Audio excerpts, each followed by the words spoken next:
여호와의 유월절이다라고 성경 기록하고 있습니다. 유월절은 어떤 날입니까? 유월절은 역사적 해방의 날이에요. 우리 역사로 소급하면 8월 15일 정도 해당하는 날입니다. 고통과 억압과 애굽의 노예 생활을 청산하는 날입니다. 지난 400년 동안 야곱의 후예들이 70명이 내려와서 200만 명에 해당하는 주의 백성으로 성장하는 그날 동안에 애굽에서 모진 시간들을 보냈습니다.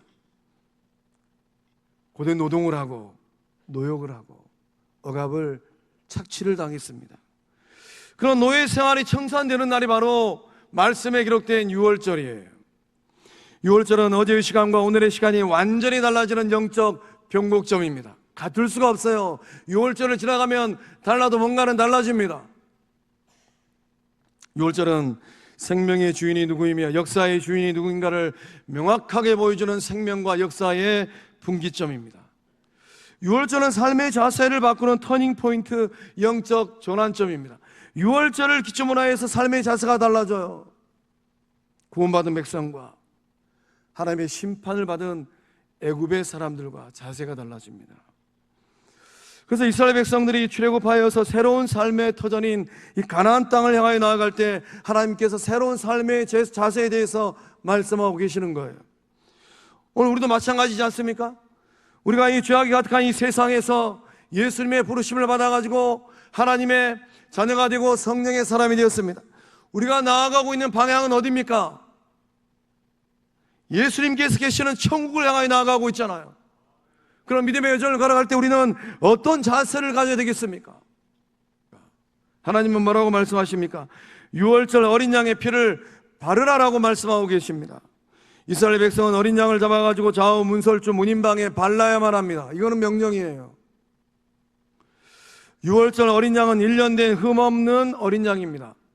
다른 양은 안 됩니다. 오직 1년 된 흠 없는 어린 양입니다. 그날 14일 날 밤에 이 어린 양이 죽임을 당합니다. 그 어린 양의 피가 좌우 문설주와 인방에 발라지게 됩니다. 말씀에 기록된 이 죽임당한 어린 양은 누구를 가리키고 있는 것일까요? 이 어린 양을 통하여서 우리는 누구를 만나야 될까요? 3000년 전의 일입니다. 우리는 2025년도를 살아가고 있는 현대인들이에요. 말씀에 기록된 이 출애굽의 역사, 어린 양의 죽음이 과연 오늘을 살고 있는 저와 여러분에게 어떤 의미일까요? 죽임당한 유월절 어린 양은 이 땅에 생명의 구주로 오신 예수 그리스도를 상징하고 있습니다.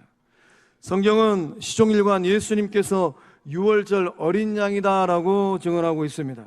예수님께서 세례를 받기 위하여서 요단강에 오셨습니다. 세례 요한 앞에 섰을 때 세례 요한이 예수님을 보고 이렇게 증언하였어요. 보라, 세상 죄를 지고 가는 하나님의 어린 양이로다. 세례 요한이 2000년 전에 예수님을 향하여서 하나님의 어린 양이다라고 고백하였습니다. 어린 양 대신 예수님께서 세상 죄를 짊어졌답니다. 누구의 죄일까요? 엄밀하게 생각하고 묵상해 보면 이 세상의 죄는 오늘 이 자리에 나와 있는 저와 여러분의 죄입니다.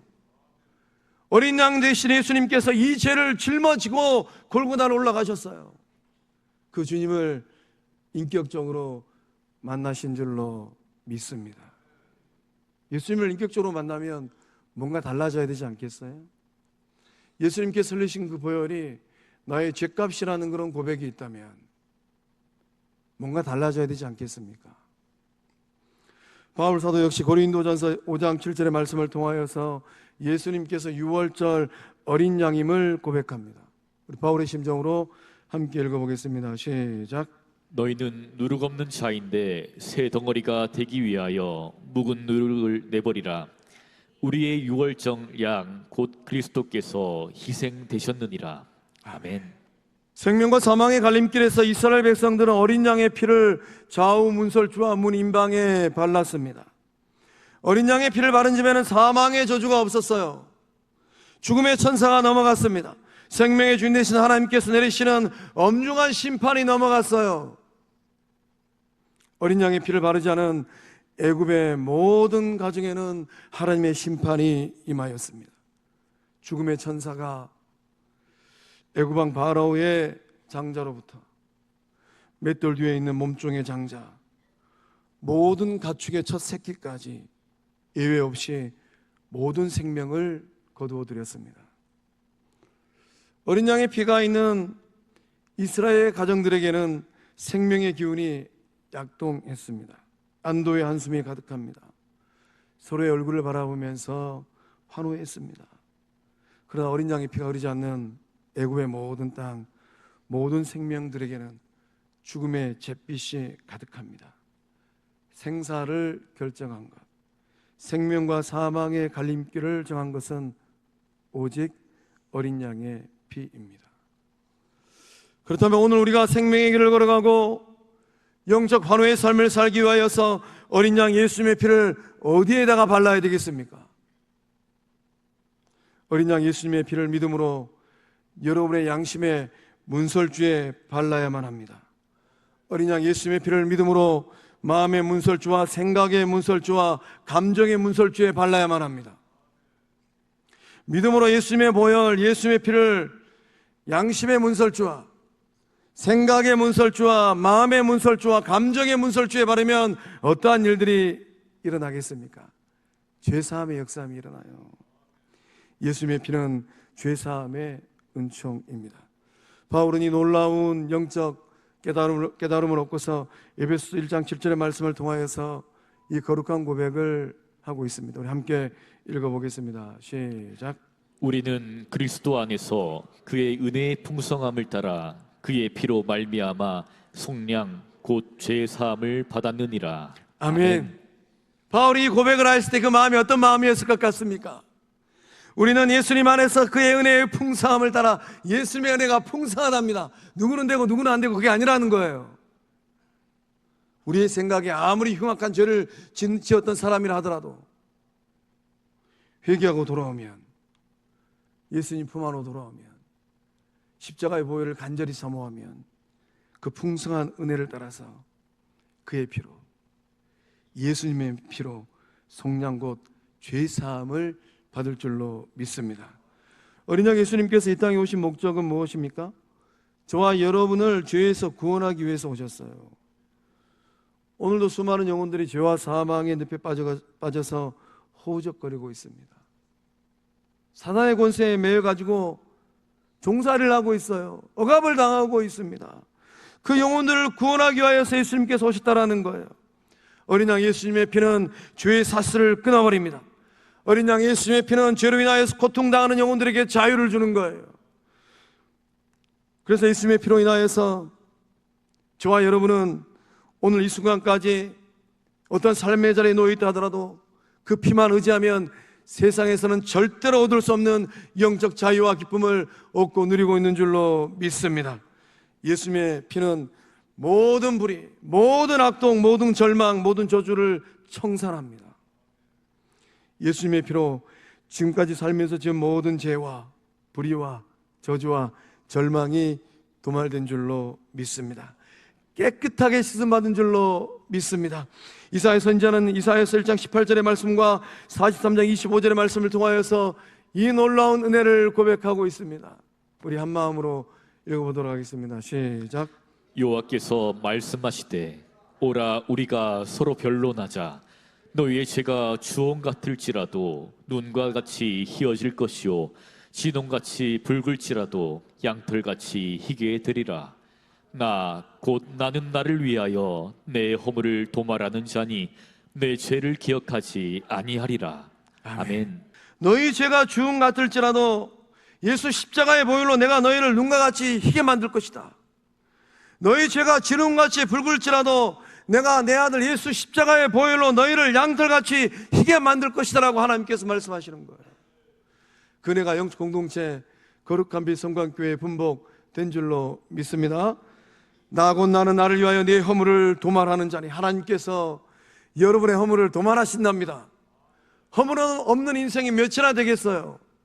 도말한다는 말씀의 의미는 완전히 없앤다라는 겁니다. 네 죄를 기억하지 아니하리라. 하나님께서 기억하지 않으시는데 우리는 아직 과거사를 청산하지 못해가지고 하나님께서 이미 기억하지 않는 그 과거사를 떠들어가면서 행여나 혹여나 기억하고 있지는 않을까요? 그 기억 안에, 그 기억 위에 십자가의 보혈이 흘러갈 때 깨끗하게 씻은 바 되어지는 역사함이 성도님들의 인생에 큰 분복 될 줄로 믿습니다. 어린아이 예수님의 피로 여러분의 모든 죄가 깨끗하게 씻음을 받았습니다. 하나님께서 예수님의 피로 여러분의 모든 죄와 악을 도말하셨습니다. 이스라엘 백성이 어린 양의 피를 좌우 문설주에 바른 것처럼 예수님의 보혈을 믿음으로 마음과 생각에 바르세요. 바를 때에 죄사함의 은총이 여러분의 인생에 가장 귀한 분복 될 수 있기를 주의 이름으로 축복합니다. 우리가 또 영적으로 출애굽의 역사를 이루기 위하여서 어떤 자세를 가져야만 합니까? 어린 양의 고기를 먹어야 돼요. 6월절 어린 양의 고기를 불에 구워서 먹으라라고 하나님께서 말씀하셨습니다. 쓴나물과 무교병을 함께 먹으라고 말씀하셨어요. 하나님께서 그날 밤에 이 양고기를 구워서 먹으라라고 말씀하신 이유는 무엇입니까? 하룻밤이 지나고 나면 이스라엘 백성들이 그토록 소망하였던 출애굽의 역사가 일어납니다. 그러면 이스라엘 백성들이 어린아이들을 손에 안고 먼 길을 가야 돼요. 광야를 무탈하게 지나갈 수 있는 체력을 비축하라 라고 하나님은 말씀하고 계시는 겁니다. 광야를 무탈하게 지나갈 수 있는 그 길, 홍해도 건너가야 되잖아요. 육적 건강이 중요함을 하나님께서는 알고 계십니다. 그래서 양고기를 구워서 먹으라 라고 말씀하셨어요. 천성을 향하는 우리들 또한 때로는 영적 광야를 지나갑니다. 그 광야를 지나갈 때 지치고 힘들고 아프고 괴롭습니다. 광야 같은 세상을 살아내면서 영적 침체를 경험하기도 합니다. 그런 광야를 이겨내는 힘, 영적 침체를 이겨내는 힘과 용기를 얻기 위해서는 무엇을 어떻게 해야 됩니까? 우리 또한 이 양고기를 먹었던 3000년 전에 주의 백성들처럼 우리 또한 영적 에너지를 흡수해야만 해야 돼요. 우리 또한 영적 에너지를 충만하게 우리 안에 비축해야만 합니다. 천성에 무탈하게 도착하기 위해서는 온 사단 마귀가 내버려두지 않잖아요. 미혹하고 유혹하고 조금만 틈 벌어지면 영적 공동체를 무너뜨리기 위해서 달려들잖아요. 그것이 한국교회의 고통이고 눈물이지 않을까요? 천성에 무탈하게 도착하기 위해서는 생명의 떡 대신 예수 그리스도의 살을 먹어야만 합니다. 예수님께서 요한복음 6장 51절의 말씀과 53절의 말씀을 통하여서 정말로 신비로운 말씀, 영적인 말씀을 하셨습니다. 예수님의 심정을 함께 읽어보겠습니다. 시작. 나는 하늘에서 내려온 살아있는 떡이니 사람이 이 떡을 먹으면 영생하리라. 내가 줄 떡은 곧 세상의 생명을 위한 내 살이니라 하시니라. 예수께서 이르시되 내가 진실로 진실로 너희에게 이르노니 인자의 살을 먹지 아니하고 인자의 피를 마시지 아니하면 너희 속에 생명이 없느니라. 아멘. 예수님께서 정말로 성도님들에게 주고 싶은 게 있어요. 예수님은 무엇을 주고 싶으실까요? 내가 줄 떡은 곧 세상의 생명을 위한 내 살이니라. 예수님께서 성도님들에게 그 살을 주시기를 원하십니다. 이 떡을 먹으면 영생하리라. 인자의 살을 먹지 아니하고 인자의 피를 마시지 아니하면 너희 속에 생명이 없느니라. 예배 자리에 나오신 성도님들, 그 영혼의 삶 안에 주님께서 주기를 원하시는 영생이 있고 세상에서 절대로 빼앗아갈 수 없는 생명이 있는 줄로 믿습니다. 그 생명의 빛이 여러분을 환하게 비추고 있는 줄로 믿습니다. 영원한 생명을 소유한 사람들은 누구입니까? 예수님의 살을 먹고 예수님의 피를 마시는 사람들이라는 거예요. 광야 같은 세상을 이겨내는 힘은 어디에서 옵니까? 어린 양 예수님의 살을 먹을 때입니다.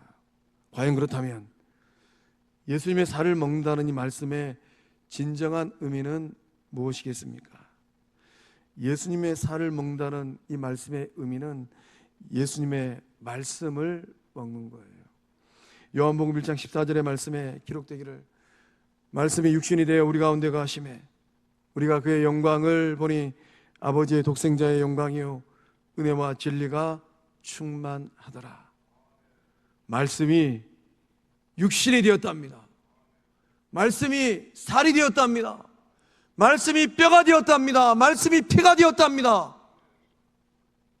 성육신하신 예수님의 말씀이 여러분 안에 기록되어 있을까요? 저는 2025년 이 목회의 길을 걸어가면서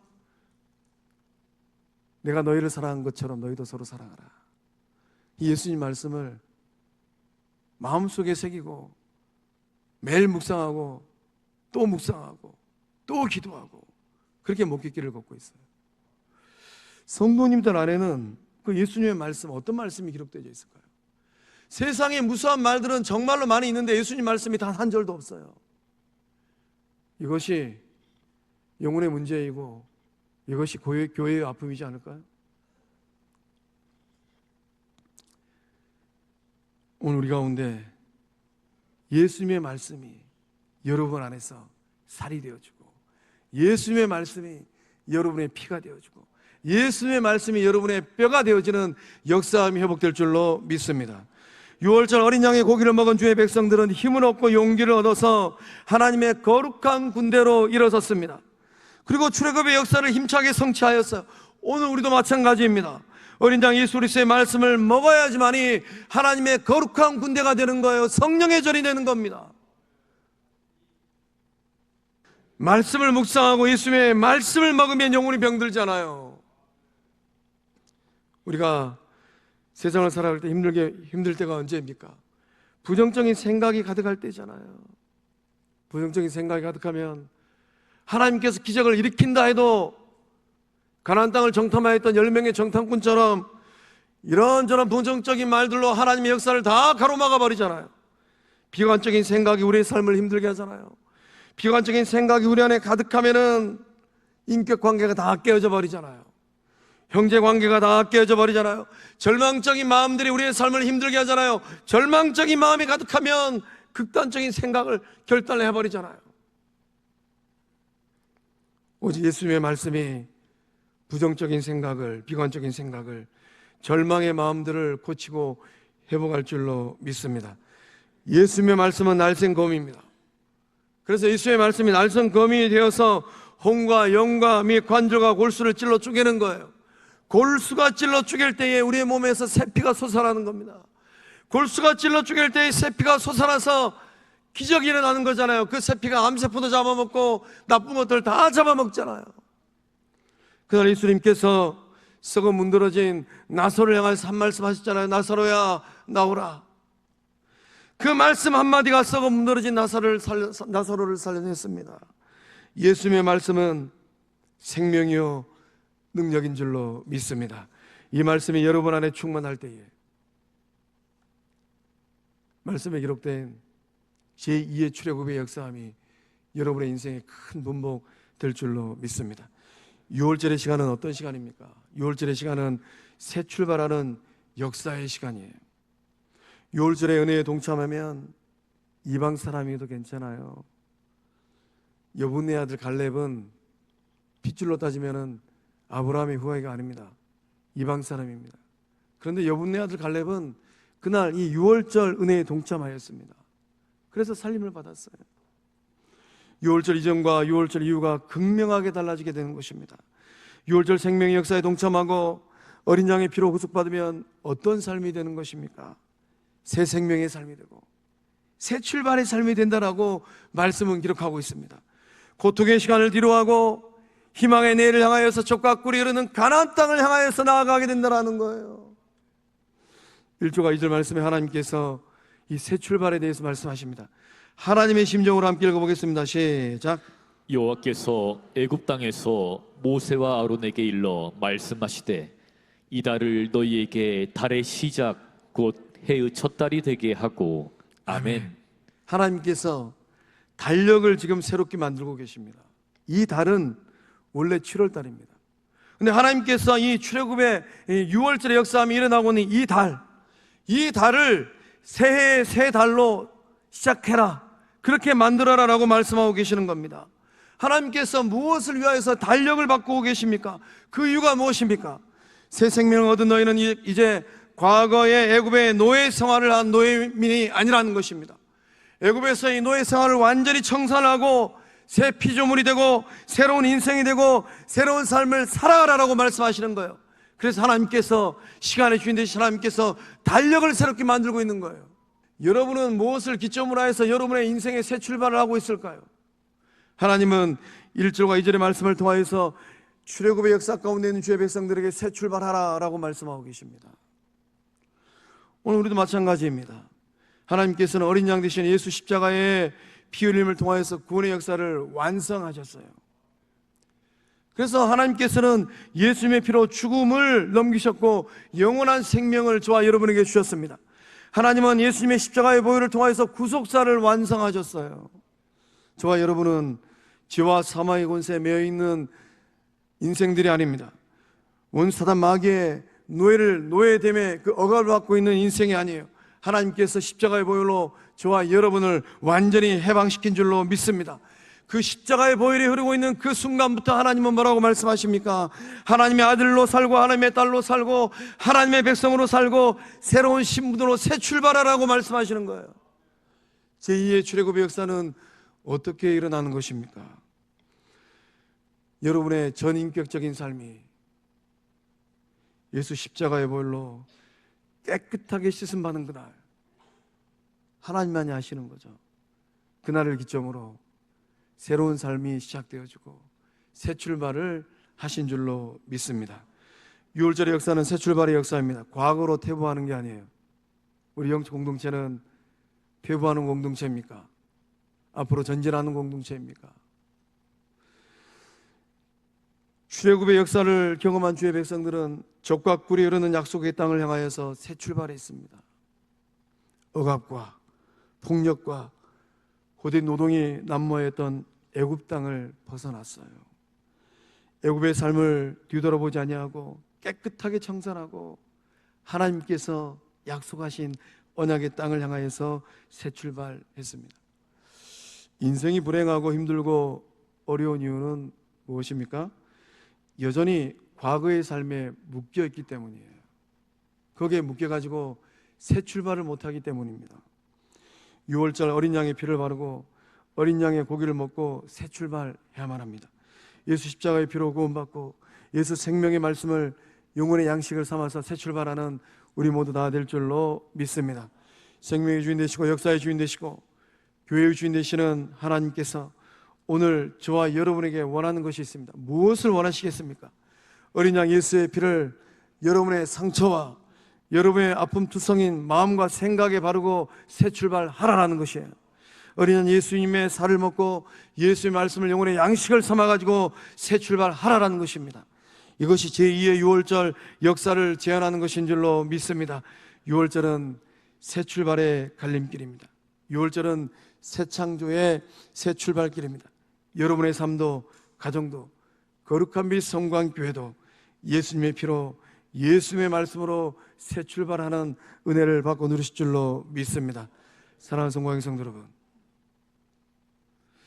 6월절 어린 양 예수님의 피를 여러분의 생각과 마음과 여러분의 감정에 바르시기를 바랍니다.